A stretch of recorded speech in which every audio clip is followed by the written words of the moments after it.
Tuhan Allah kami Yesus Kristus yang kami sembah di dalam nama Tuhan kami Yesus. Berfirmanlah Engkau en ake en logos kai hologos prostonteon kai hologos epinoteos. Firman-Mu adalah sabdamu, firman-Mu menjadi rema bagi kami. Dalam nama Yesus Kristus Roh Kudus kami telah berdoa. Amin. Shalom. Ya, khotbah pada hari ini adalah khotbah lanjutan daripada khotbah minggu lalu, bahwa kita setiap orang harus mencintai kediaman rumah Tuhan. Kalau kita belajar minggu lalu di dalam Mazmur pasal 26 ayat ke-8, kita belajar bagaimana Daud mencintai kediaman rumah Tuhan, karena kemuliaannya bersemayam di dalam rumah Tuhan. Roh Tuhan ada di dalam rumah Tuhan, sehingga Daud begitu sangat mencintai rumah Tuhan, dan dia ingin membangun rumah Tuhan begitu besar dan megahnya. Tetapi itu hanya terlaksana oleh Raja Salomo, yaitu anaknya. Saudara yang kasih dalam nama Yesus, hari ini khotbahnya bagaimana kita dituntut untuk mencintai, menyembah Tuhan dan memuji Tuhan. Karena pada hari ini banyak orang percaya yang mengaku dirinya Kristen, tetapi tidak mampu mencintai rumah Tuhan.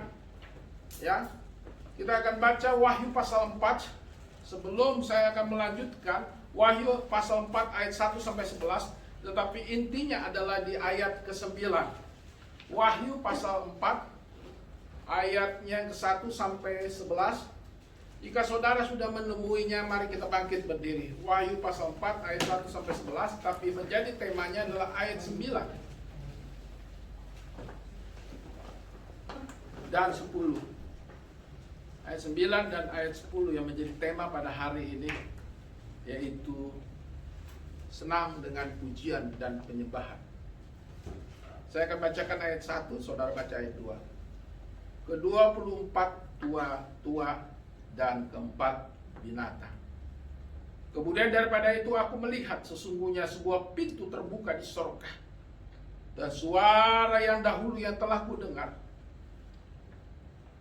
berkata kepadaku seperti bunyi sangkakala, katanya, naiklah kemari, dan aku akan menunjukkan apa yang harus terjadi sesudah ini. Segera aku dikuasai oleh Roh dan melihat sebuah tahta berdiri di sorga, dan di tahta itu duduk seseorang. Dan dia yang duduk di tahta itu nampaknya bagaikan permata yaspis dan permata sardis, dan suatu pelangi melingkupi tahta itu gilang gemilang bagaikan zamrud rupanya.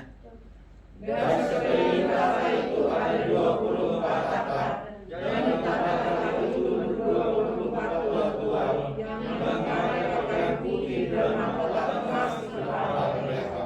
Dan dari tahta itu keluar kilat dan bunyi guru yang menderu, dan 7 obor menyala-nyala di hadapan tahta itu. Itulah ke-7 roh Allah.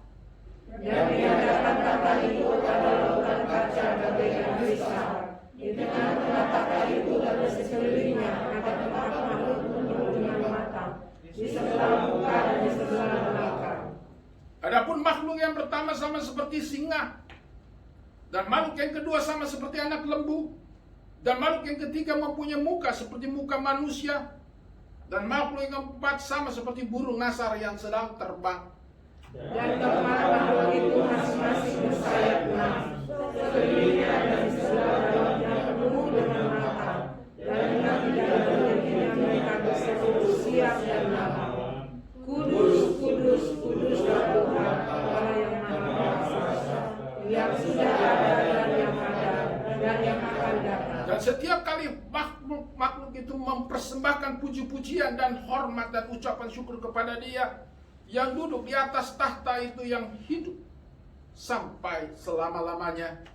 Maka bersyukurlah ke-24 tua-tua itu di hadapan Dia yang duduk di atas tahta itu, dan mereka menyembah Dia yang hidup sampai selama-lamanya, dan mereka melemparkan mahkotanya di hadapan tahta itu sambil berkata. Mari kita baca ayat 11 sama-sama. Ya Tuhan dan Allah kami, Engkau layak menerima puji-pujian dan hormat dan kuasa, sebab Engkau telah menciptakan segala sesuatu, dan oleh karena kehendak-Mu semua itu ada dan diciptakan. Haleluya, diberkatilah Tuhan bagi orang yang mendengar dan melakukan firman Tuhan. Amin. Saudara yang kasih dalam nama Tuhan kita Yesus Kristus, bicara pujian-pujian dan penyembahan bukan hanya sekedar di bumi. Bicara pujian dan penyembahan pun ada nanti dalam rumah kediaman Tuhan di sorga. Amin. Tapi bagi siapa?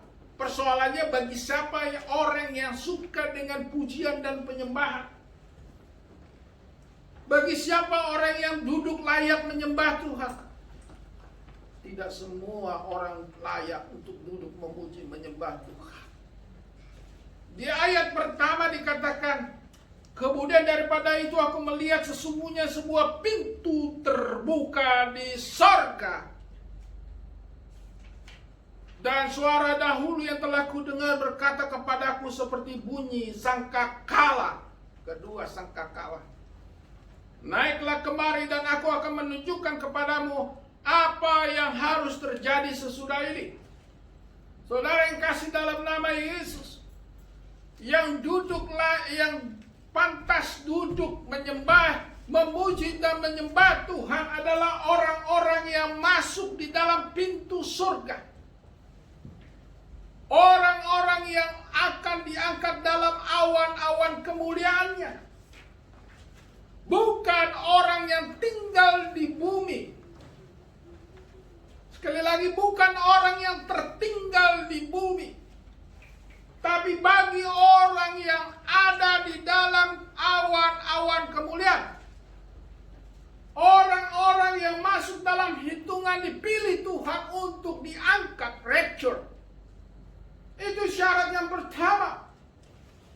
Mari kata Tuhan. Mari. Naiklah kemari dan aku akan menunjukkan kepadamu apa yang harus terjadi sesudah ini.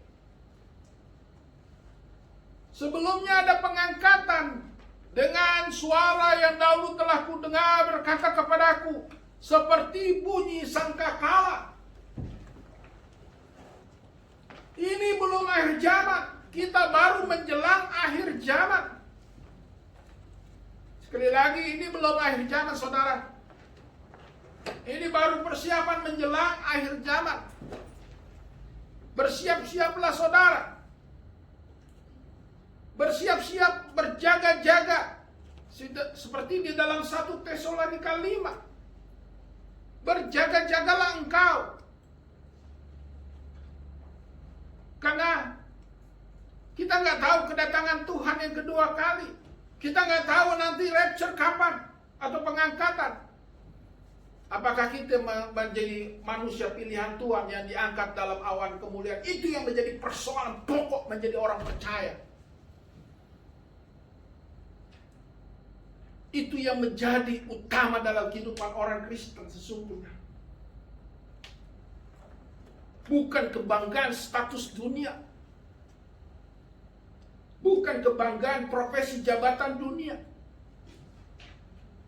Tetapi bagaimana kita diangkat dalam awan-awan kemuliaan. Yang layak duduk memuji menyembah Tuhan. Di sorga tentunya. Uranos. Sorga ini Uranos. Pintu sorga utama. Pintu sorga utama. Amin. Saudara yang kasih dalam nama Yesus Kristus. Persoalannya adalah apakah saudara dan saya sudah masuk hitungan menjadi orang kudusnya Tuhan. Jangan berpikir saya pasti masuk dalam kudusnya Tuhan. Belum tentu. Itu kan perasaanmu. Masuk dalam surga bukan pakai perasaan. Masuk dalam surga bukan pakai hitung-hitungan. Masuk dalam surga karena keselamatan yang Tuhan berikan, karena kasih karunia Tuhan. Amin. Kalau Anda nggak pernah cinta kediaman rumah Tuhan, bagaimana Anda bisa memuji menyembah Tuhan?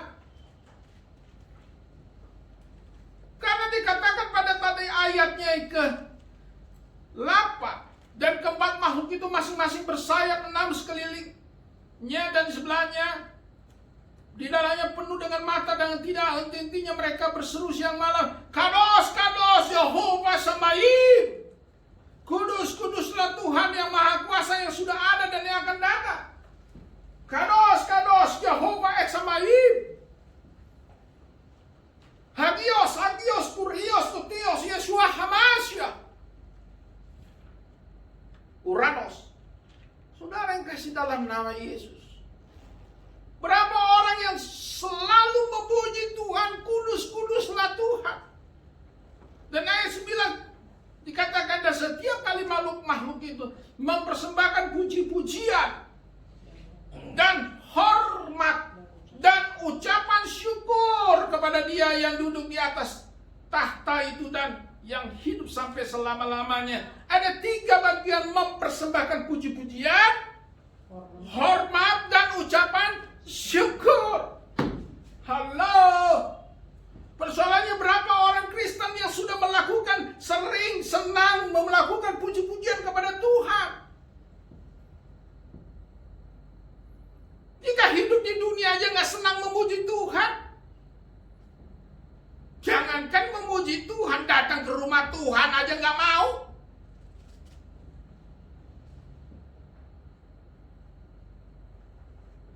Betul gak? Datang ke rumah Tuhan bukanlah kewajiban. Datang ke rumah Tuhan bukanlah rutinitas. Tapi datang ke rumah Tuhan karena cinta akan kediaman Tuhan. Amin. Kalau sudah kita biasakan seperti Daud, cinta kediaman rumah Tuhan karena ada roh Allah yang bersemayam. Oh, haleluya. Orang itu pasti juga akan di sorga memuji menyembah Tuhan. Amin. Tapi berapa banyak di antara kita yang mengaku dirinya orang Kristen, pakai kaos salib-salib gede-gede, tapi senang memuji Tuhan.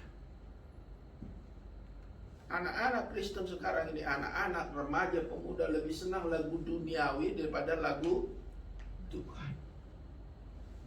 Betul nggak Pak Pendeta? Berapa banyak orang Kristen yang senang lagu puji-pujian kepada Tuhan. Tapi kalau dengar lagu anak-anak, sekarang anak-anak sekarang ini terlalu. Jujur sekarang kita ini lagu anak-anaknya lebih lagu dewasa, lagu cinta-cintaan. Lagu sinetron di TV apa semua. Betul gak? Tapi disuruh memimpin, worship leader memimpin pujian. Hantar dulu Pak Pendeta, kita kan belum gede. Ini saya bersaksi.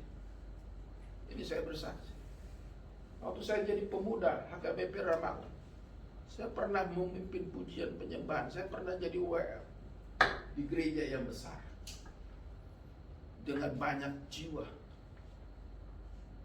Saudara yang kasih dalam nama Yesus, kalau orang gak senang memuji menyembah Tuhan, bagaimana? Saya jujur saja dulu setiap minggu, yang namanya malam minggu adalah waktu untuk Tuhan, bukan waktu untuk pacar. Saya mempersiapkan lagu pujian, apalagi kalau saya memimpin khor, aduh, itu saya persiapkan. Amin. Karena saya senang memuji Tuhan, menyembah Tuhan. Kalau kita dari muda, apalagi yang sudah tua bangkotan, yang udah bawa tanah, kalau nggak senang memuji Tuhan, lu mau kemana? Karena di surga kita kerjanya adalah memuji Tuhan selama-lamanya. Kalau badan ini tidak pernah mau memuji Tuhan, hati-hati, itu tanda-tanda orang mau masuk neraka, saya katakan.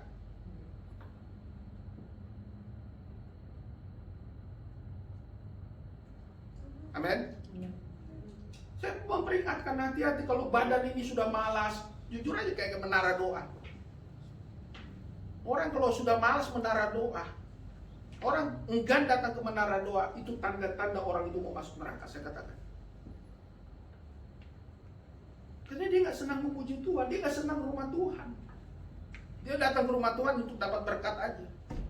Nggak bisa.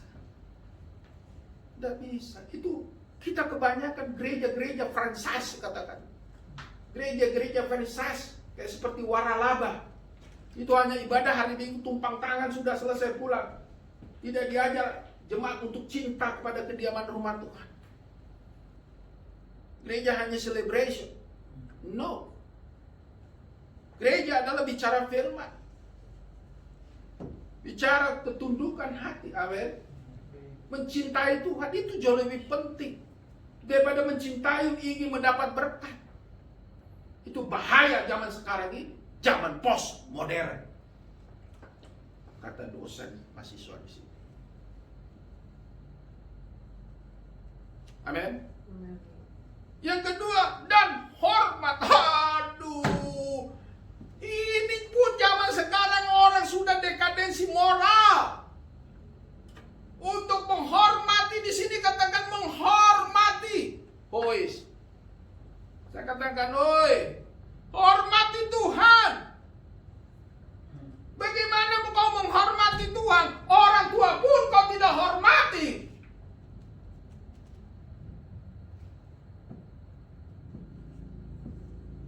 Orang tuamu tidak kau hormati. Jangan kau bilang aku menghormati Tuhan, tapi orang tuamu tidak kau hormati. Orang yang lebih tua pun kau tidak hormati. Sama juga bohong. Karena di surga adalah penghormatan yang penuh, bukan setengah-setengah. Menghormati Tuhan dalam pujian penyembahan, dalam hadirat Tuhan kita betul-betul menghormati hadirat Tuhan. Amin. Coba Anda bayangkan, seandainya datang Presiden Jokowi ke sini, atau datang Presiden Amerika Joe Biden datang ke sini, saya yakin semuanya pasti berdiri ingin disalam, betul nggak? Menghormati beliau, betul? Betul nggak? Tapi kalau datang gembala sidang, pendeta yang datang, pendeta datang ya.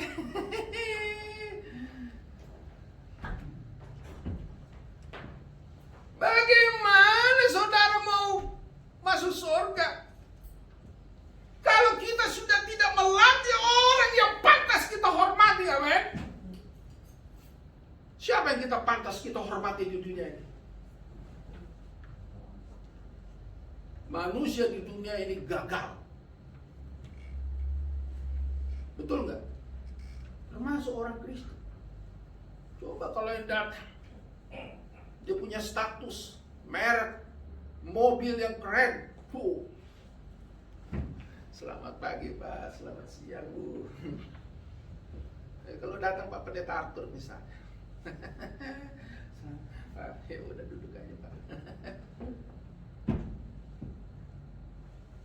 Itulah dunia.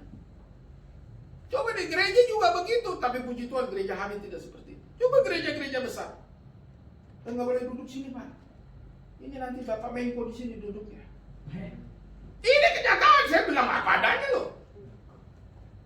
Ada gereja kita yang di Menteng sana. Oh jangan Pak duduk sini. Ini Bapak Menko. Nanti Bapak anggota DPR di sini duduk. Betul nggak? Tapi di sini nggak, puji Tuhan. Kita sama rata. Amin. Penghormatan bukan kepada orang-orang seperti itu. Apalagi rumah kediaman Tuhan yang dihormati siapa? Daud menghormati siapa? Nabinya, betul nggak? Kalau gereja siapa yang dihormati? Tapi kenyataannya apa? Kenapa gereja berantem di sinode? Kenapa orang berebutan jabatan? Karena itu tidak ada penghormat. Pada gereja adalah sekalipun sinode apapun adalah adanya Tuhan, amin. Siapapun yang ditunjuk Tuhan silakan, amin. Tapi apa yang terjadi? Menghormati. Tadi kalau saya katakan anak kepada orang tua. Beberapa anak yang sangat menghormati orang tua. Jujur. Kalau disuruh gimana? Tapi juga ada orang tua juga nggak tahu diri. Ada juga. Anaknya udah menghormati tapi orang tuanya juga nggak tahu diri. Ada juga. Kita saling menghormati. Amin. Yang ketiga tadi ucapan syukur. Aduh ini kalau di dunia tukang ngeluh, Pak. Bu, kalau dia biasa ngeluh pagi-pagi sudah gimana? Bangun pagi udah stres. Bukan ucapan syukur tapi sudah ngeluh. Itu alamat di mana? Itu di neraka. Orang yang biasa tidak pernah mengucap syukur itu ada hidup di neraka. Betul nggak? Betul nggak? Biasakan hidup bangun pagi ucapan syukur. Mau tidur mengucap syukur. Ayo, siapa jujur di antara kita setiap hari bangun pagi mengucap syukur, mau tidur ucap syukur? Ada roh Tuhan melihat kalau kalian bohong. Hati-hati. Saya mau mengajarkan jemaatan. Ya, saya mau mengajarkan hati-hati kalau Anda nggak bisa mengucap syukur. Amin. Kalau Anda ada masalah, perbaiki hidup saudara. Amin. Jangan salahkan dan jangan cari kambing hitam. Karena kambing hitam susah nggak Pak carinya? Betul nggak? Ngapain Anda cari kambing hitam? Oh, gara-gara si Adu, gara-gara si B, gua jadi hidupnya begini. Halo. Yang membuat masalah siapa? Diri. Datanglah kepada Tuhan, perbaiki dirimu, evaluasi. Tadi malam saya melihat kesaksian seseorang. Saya nggak bisa tidur sama Bu Gembala. Saya lihat, harusnya udah tidur. Ada kesaksian seorang dulunya miskin. Dia hampir mau bunuh diri. Miskin dan mau bunuh diri. Dia mulai berusaha, anaknya masih muda. Dia mencoba berusaha, berkarya. Sudah punya rumah, sudah punya mobil. Ditipu orang, habis. Dia mau bunuh diri. Tapi apa yang terjadi saudara? Waktu Tuhan mengingatkan dia berubah cara berpikirnya. Dia berjuang dari nol lagi. Dia mensyukuri yang Tuhan berikan untuk mengevaluasi diri. Dan pada akhirnya orang itu sekarang kaya raya. Orang itu kaya raya sekarang. Anak muda. Sepatunya 200 juta. Sepatu kayak gitu aja 200 juta. Sepatu saudara ada sampai 200 juta. Enggak 200 juta, 1 juta juga gak nyampe kan. Nolnya keliling. Ayah, anak muda. Dia menyenangkan orang tua. Bayangkan dia punya prinsip ingin menyenangkan orang tua. Dalam hati saya, seandainya anak-anak kami semuanya seperti itu, ingin menyenangkan orang tua. Wih, senangnya Pak Gembala, betul nggak? Betul nggak? Kalau semua anak-anak kami ini besok menyenangkan orang tua, siapa yang senang? Orang tua dan Pak Gembala. Tuhan juga paling senang. Seandainya nanti Gaby bilang begini sebagai lawyer, Pak Gembala, kita makan siang di Bali, Pak Gembala. Malam minggu kita makan di Phuket, Thailand maksudnya. Enak kan? Betul nggak? Jangan nanti setelah besar, Pak Gembala. Kecian Pak Gembala gue, katanya. Halo? Mari kita belajar mensyukuri apa yang Tuhan berikan, amin. Betul nggak? Betul nggak? Saya mau buka semua satu-satu di sini. Jangan sakit hati. Saya mulai dari keluarga Bishop. Dulu bagaimana keluarga ini? Bapak kuliah pakai motor Honda ya Pak ya? Dikasih cuma 20.000 ya sehari. Saya ingat itu. Hujan siang malam ditempuh ya Pak ya? Sekarang apa yang terjadi Pak? diberkati Tuhan. Siapa di sini nggak diberkati Tuhan? Saya lempar sepatu kalau nggak merasa diri diberkati Tuhan. Semua diberkati Tuhan, betul nggak? Keluarga Simbolon mana? Keluarga Simbolon diberkati Tuhan nggak? Jangan katakan nggak diberkati Tuhan, betul nggak Inang? Mana Inang? Betul nggak? Ibu Suryani dulu ya, Ibu Suryani diberkati Tuhan nggak Bu? Sangat kan? Waktu datang bagaimana? Waktu awal datang ke gereja Hamid? Hah? Itu dulu, gak usah dulu harta materi. Itu anakmu yang sebelah bagaimana dulu? Sekarang bisa apa tuh? Badan paling gede dia. Ganteng, cakep. Siapa nggak nyangka anak mereka coba ditaruh di tengah jalan di sana, anak orang kaya kan? Diculik minta uang tebusan 1 M. Datang bapaknya, ya udah nggak apa-apa lepas. Siapa di sini nggak diberkati? Deborah, mana Deborah? Diberkati nggak?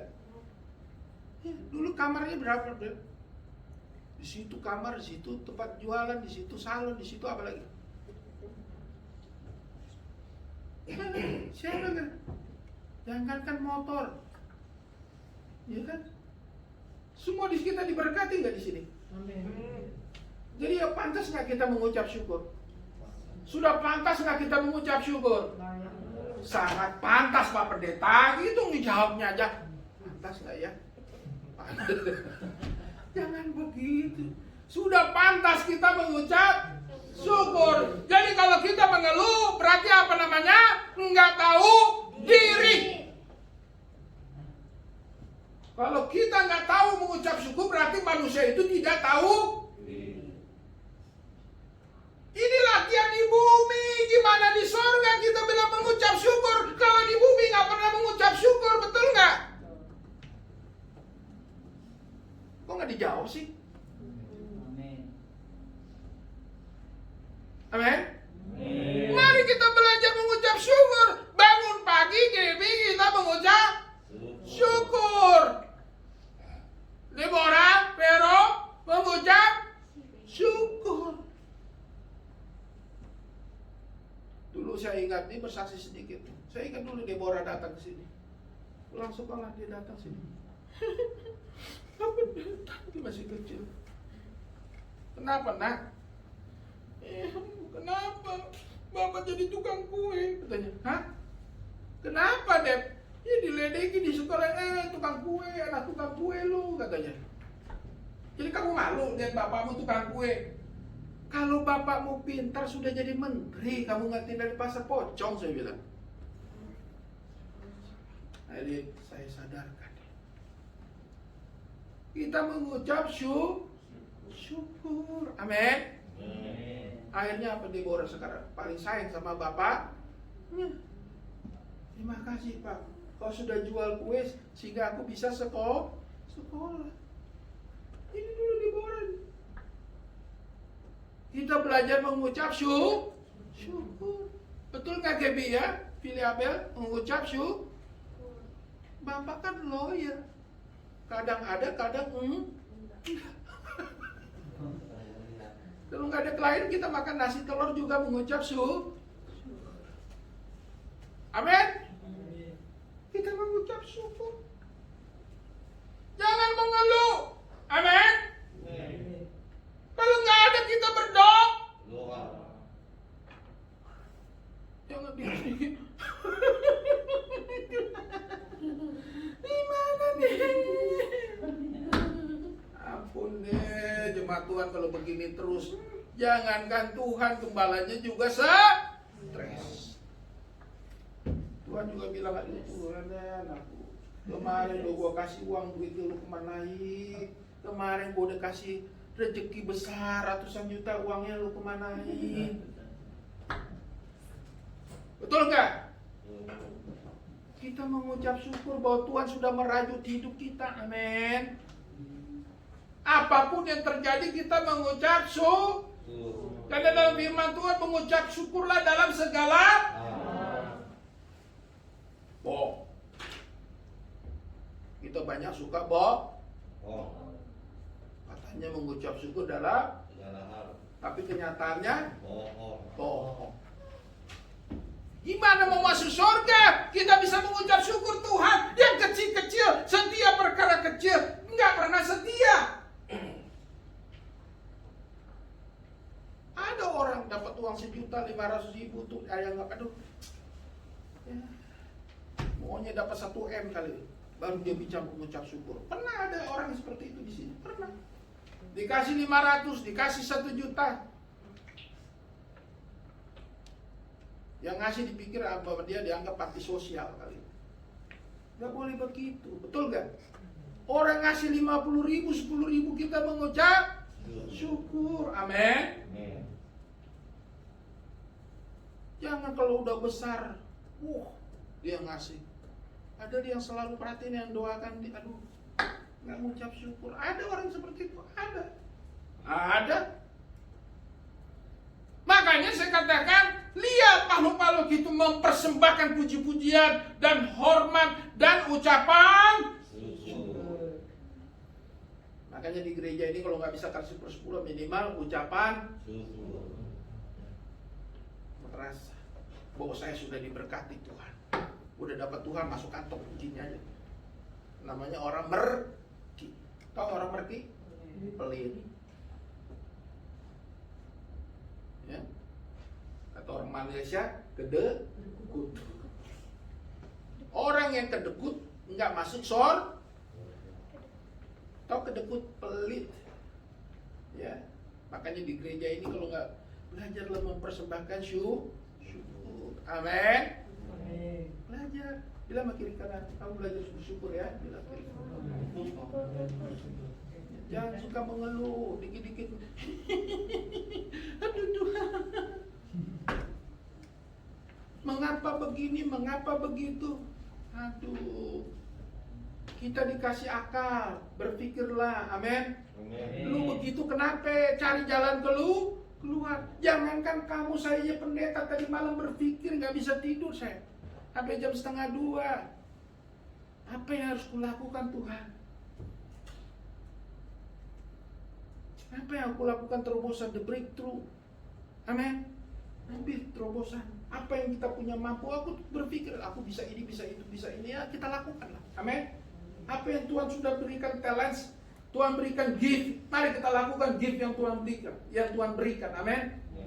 Supaya kita belajar mengeksplor diri kita, explore supaya kita mendapat berkat dan kita mengucap syukur. Yang terakhir, ayat 10, maka tersungkurlah ke-24 tua-tua itu di hadapan Dia yang duduk di atas tahta itu. Mereka menyembah Dia yang hidup sampai selama-lamanya, dan mereka melemparkan mahkotanya di hadapan tahta itu sambil berkata, ya Tuhan dan Allah kami, Engkau layak menerima pujian-pujian dan hormat dan kuasa, ya Tuhan. Sebab Engkau telah menciptakan segala sesuatu, dan oleh karena kehendak-Mu semuanya itu ada dan diciptakan. Lihat. Ke-24 tua-tua itu melambangkan ke-7 roh malaikat, 7 jemaat, para gembala-gembala yang benar, maksud saya, gembala sidang yang benar, melemparkan mahkotanya. Walaupun dia duduk mendapat mahkota, dia lemparkan tandanya, sekalipun aku dapat mahkota, aku tidak layak, merasa tidak layak di hadapan Tuhan. Artinya belajarlah merendahkan diri. Jangan sombong sekali. Jangan somse. Jadi orang belajarlah merendahkan diri, katakan amin. Amin. Kalaupun engkau punya harta, engkau punya kedudukan, itu semua kata pemberian Tuhan, katakan amin. Dan sebentar itu boleh Tuhan ambil, benar gak? Saya sudah ngerasakan itu. Sebentar Tuhan ambil. Sampai saya pernah sampai titik terendah. Makan pun hanya nasi sama garam, sama cabai rawit yang ditalam depan rumah. Jalan kaki, nggak punya kendaraan. Yang dulu dihormati orang, tiba-tiba saya harus pakai sepatu, pakai topi. Belajar dibentuk Tuhan, merendahkan diri. Jangan sampai seperti itu. Kalau kita dalam titik bawah itu berarti Tuhan sedang membentuk kita, katakan amin. Kalau kita sedang ada di bawah berarti Tuhan sedang menyatakan bahwa kita belajar merendahkan diri supaya kita tidak sombong, katakan amin. Karena harta itu cepat sekali kalau mau Tuhan ambil, betul nggak? Betul nggak? Apa yang kita sombongkan? Jangan sombong juga karena gelar doktor, profesor, kabulator.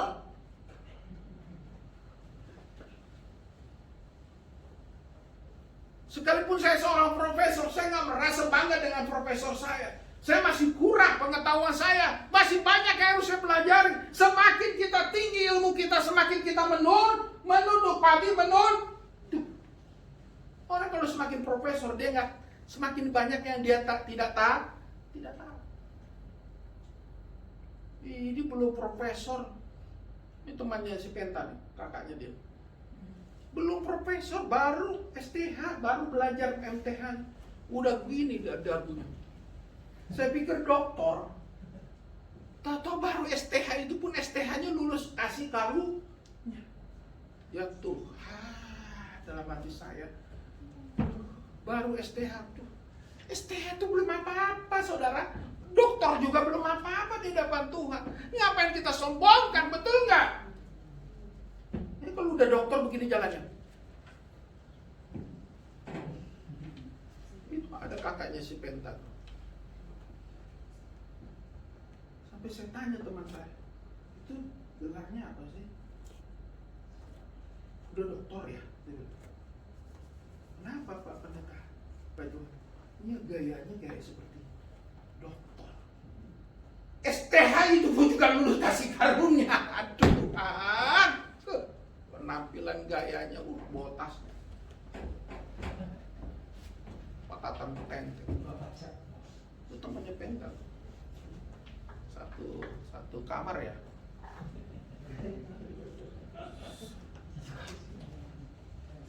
Dan itu bukan teman Penta aja, banyak sih temannya si Ketetapan, si David. Aduh. Ya.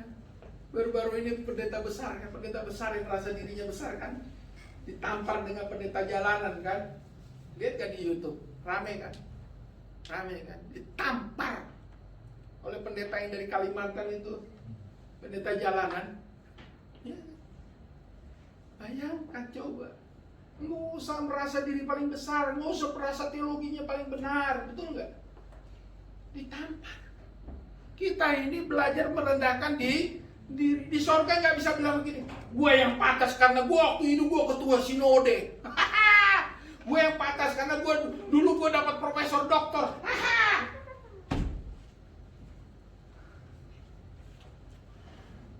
Belajarlah merendahkan di, amin. Jangan sombong. Bilang sama kiri kanan, kamu jangan sombong ya. Bilang yang keras, jangan sombong ya. Betul. Hati-hati kalau kita Coba bilang sama siswa, bilang sama teman kiri kanan, jangan sombong. Lu mau profesor kayak kabulator kayak dokter kayak di hadapan Tuhan sama.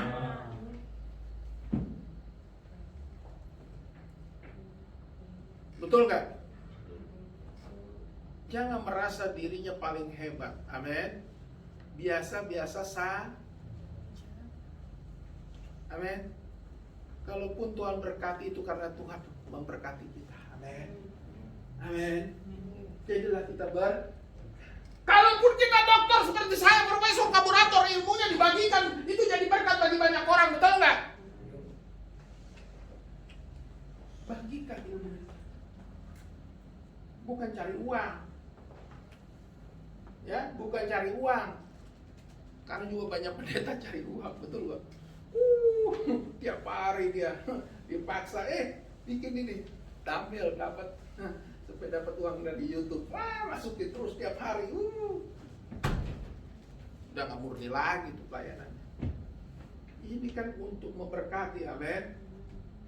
Kayak di gereja ini, katekisasi. Ya, dia berikan yang terbaik. Amin. Kalau kita melayani tanpa uang itu lebih nikmat, betul. Betul. Kalau saya perasaan saya enak bener. Betul, enak banget. Plong rasanya. Mengumpulkan bata yang bagus di sorga. Amin. Amin. Amin. Ya kan? Lebih baik seperti itu. Ya, jadi saya ingatkan ketiga ini, jangan berpikir besok punya Toyota Avanza. Apalagi Mercy, pikirkan pelayanan. Amin. Yang terakhir bahwa saya mau evaluasi. Yang terakhir bahwa kalau kita tidak cinta sama Tuhan, waktu di bumi tidak akan kita bisa masuk surga. Karena yang pertama tadi, hanya orang-orang yang diangkat pada awan-awan kemuliaan yang bisa masuk surga. Itu ayat yang pertama. Hanya orang-orang yang diangkat pada awan kemuliaan itu menjadi hakikinya orang Kristen. Saya sebagai gembala sidang suara nubuatan, saya mau katakan yang paling hakiki kalau kita dipilih Tuhan, kita masuk ke awan-awan kemuliaannya, semua atribut, segala status, tidak ada yang membawa kita ke surga kecuali Tuhan. Amin. Tapi untuk sampai situ, bagaimana caranya? Adalah orang yang tahu diri, memuji, menyembah Tuhan. Yang pertama. Orang yang senang dengan puji-pujian kepada Tuhan itu ada yang masuk surga. Jadi kalau di bumi tidak pernah memuji Tuhan, tidak cinta rumah Tuhan, seperti jauh. Bagaimana dia masuk surga? Makanya kemarin saya bilang sama jemaat Menara 2, saya tidak doakan satu-satu jemaat, tapi saya yang datang ini akan menerima urapan. Saya mau latih kedewasaan rohani kita jemaat kami. Orang yang datang itu yang mendapat berkat dan urapan Tuhan, iya dong. Dia sudah buang waktu, tempo, segala biaya hanya untuk datang ke rumah Tuhan. Dia cinta rumah Tuhan, dia dapat urapan dari Tuhan, betul nggak? Jangan jadikan gembalamu jadi seperti dukun. Doakan orang nggak datang, didoakan. Berarti dia nggak ada usaha, betul nggak? Betul nggak? Jangan seperti langit, angin badai apa? Bumi bergoncang. Gimana Bu? Biar bumi pun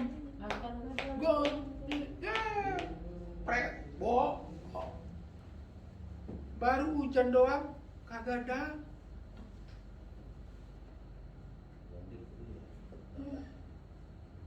Betul nggak? Amin. Berusahalah cintai rumah. Ada Menara 2 di situ, urapan Tuhan udah gak datang. Aduh, rugi deh. Amin. Belajarlah memuji Tuhan. Katakan amin. Amin. Terus yang kedua, menghormati. Hormati yang pantas dihormati. Amin. Amin. Hormati yang pantas dihormati. Bukan karena dia punya status atau jabatan, bukan karena dia punya mobil yang bagus atau kekayaan, tapi lihat dia sebagai pelayan Tuhan, sebagai orang-orang kudusnya Tuhan. Amin. Dia sebagai orang tua, hormati. Amin. Ya anak-anak, hormati. Coba pasal kelima, ikon pasang apapmu do natorasmu asa martuaho di. Artinya hormatilah ayah dan supaya di hormati. Bukan berarti nanti pulang hormat. Hormati orang yang lebih tua. Amin. Hormati. Ya, amin, amin. Amin. Terus yang terakhir apa tadi katanya? Dan mengucap. Amin. Belajar kita mengucap. Syukur. Amin. Amin. Anak-anak belajar mengucap. Syukur. Mama papa sih kolot udah tua. Amin. Mengucap, jangan bilang syukur-syukurin lu, syukurin. Bukan begitu, mengucap syukur. Amin. Kalau lagi nasi sama telur kita sama kecap mengucap syukur. Jangan pas nasi sama telur, papa mama sih telur lagi. Belajar mengucap syukur.